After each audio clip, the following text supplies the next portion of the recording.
Naswa, senang bertemu lagi. Minggu lalu kamu memulai latihan menulis jurnal tentang hal positif dari diri kamu. Nah, bagaimana nih perasaan kamu setelah mencoba itu selama seminggu? Rasanya campur aduk sih Bu. Kadang saya bisa menulis hal positif, tapi sering juga saya bingung dan malah ngerasa tulisan saya ini nggak penting. Nah, ketika kamu merasa tulisanmu ini tidak penting nih, coba kamu ingat-ingat apa yang biasanya muncul dalam pikiranmu saat itu. Saya sering bilang dalam hati tuh kayak ini mah nggak ada yang peduli, atau kadang kayak ngapain juga nulis, aku kan nggak sepintar kakakku. Nah, itu adalah dialog penghambat. Nah, pikiran seperti itu tuh yang bisa melemahkan semangat kamu. Nah, tapi kamu juga punya kekuatan untuk mengubah arah pikiran itu. Nah, kalau kamu bisa mengarahkan diri sendiri dengan kalimat yang lebih mendukung, kira-kira apa yang ingin kamu katakan? Mungkin aku bisa bilang ke diri sendiri kayak tulisan ini itu buat aku sendiri, aku nggak harus sempurna, aku punya cara sendiri buat bangga dan berkembang. Nah, kalimat itu bagus sekali ya Naswa. Nah, sekarang kita akan coba satu latihan sederhana nih. Bayangkan kamu sedang duduk sendiri menulis dan tiba-tiba kamu uh, ras dan tiba-tiba rasa ragu itu tuh muncul nih. Ya, apa yang akan kamu katakan dan lakukan saat itu? Saya akan tarik nafas dulu Bu, lalu bilang ke diri saya, ayo tulis aja gak apa-apa, salah juga, ini kan salah satu cara aku belajar. Terus nantinya saya akan coba memulai menulis meski pelan-pelan. Nah, itu adalah bentuk nyata dari keberanian kamu untuk bertindak meski ada keraguan ya Naswa. Nah, sekarang coba bayangkan ada dua suara dalam diri kamu nih, suara yang meremehkan kamu dan suara yang mendukung kamu. Nah, kalau mereka berdialog nih, seperti apa percakapan mereka?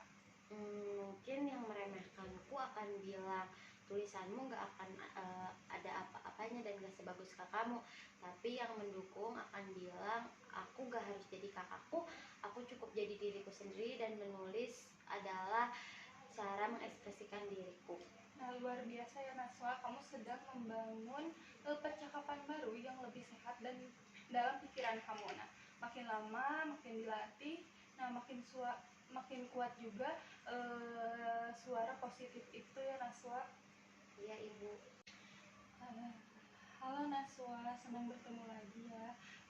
Di pertemuan sebelumnya kita sudah berbicara tentang bagaimana kamu mulai mengenali dialog penghambat dan mulai menggantinya dengan kalimat yang lebih mendukung nih. Kamu juga mulai melakukan latihan menulis dan memberi afirmasi pada diri sendiri. Sekarang saya ingin tahu bagaimana perkembangan kamu selama minggu ini dan dalam menggunakan kalimat dukungan untuk diri sendiri saat kamu merasa rendah. Ada kemajuan sih Bu, aku mulai otomatis ngomong sama dalam hati kayak gak apa-apa kalau gak sempurna, aku kan lagi belajar, terutama kalau aku lagi ngerasa males atau ngerasa gak mampu Bu. Nah, bagus Naswa, itu artinya kamu sudah mulai membangun kebiasaan baru dalam dialog batin kamu.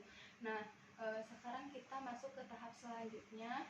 Saya ingin kamu membayangkan situasi yang akan datang di mana kamu ini mungkin merasa tidak percaya diri. Apa yang kira-kira bisa terjadi? Mungkin minggu depan pas presentasi kelompok Bu, saya sering gugup dan merasa suara saya nggak enak didengar. Nah, dalam situasi itu, apa yang biasanya kamu katakan ke diri sendiri sebelum berbicara? Biasanya aku bilang nanti pasti ada yang ngejek atau pasti nanti aku kelihatan aneh. Sekarang coba kita ubah itu jadi kalimat yang lebih mendukung. Apa yang bisa kamu katakan untuk membangun keberanian sebelum kamu mulai berbicara? Aku bisa bilang kalau aku udah latihan dan gak harus sempurna, aku cukup lakukan yang terbaik. Nah, sangat baik ya Naswa. Sekarang mari kita latihan membayangkan kamu berada di situasi presentasi itu. Kamu berdiri di depan kelas, teman-teman memperhatikan apa yang kamu rasakan dan lakukan saat ini. Saya akan tarik nafas dalam-dalam, lalu saya akan bilang fokus aja sama yang mau disampaikan, dan saya coba ngomong pelan-pelan sambil lihat catatan. Nah, bagus. Itu teh sangat realistis gitu ya. Itu bentuk kesiapan kamu menghadapi tantangan. Nah, sekarang untuk memperkuatnya, kamu bisa tuliskan satu skenario pendek tentang bagaimana kamu akan menghadapi situasi itu, lengkap dengan dialog positifnya. Mau coba? Boleh Bu, nanti saya coba nanti malam. Nah, bagus Naswa. Ini akan jadi bagian dari latihan realisasi perilaku kamu. Minggu depan kita akan refleksikan bagaimana kamu menjalani skenario itu secara nyata.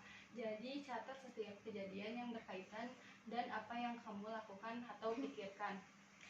Baik Bu, saya akan coba jalani dan catat semua yang saya rasakan dan lakukan. Nah, saya percaya kamu mampu, Naswa. Proses ini mungkin tidak selalu mudah, tapi kamu sudah menunjukkan keberanian yang luar biasa.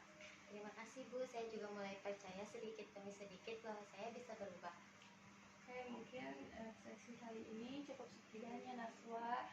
Terima kasih sudah datang untuk sesi konseling hari ini. Ya, terima kasih juga Bu. Assalamualaikum.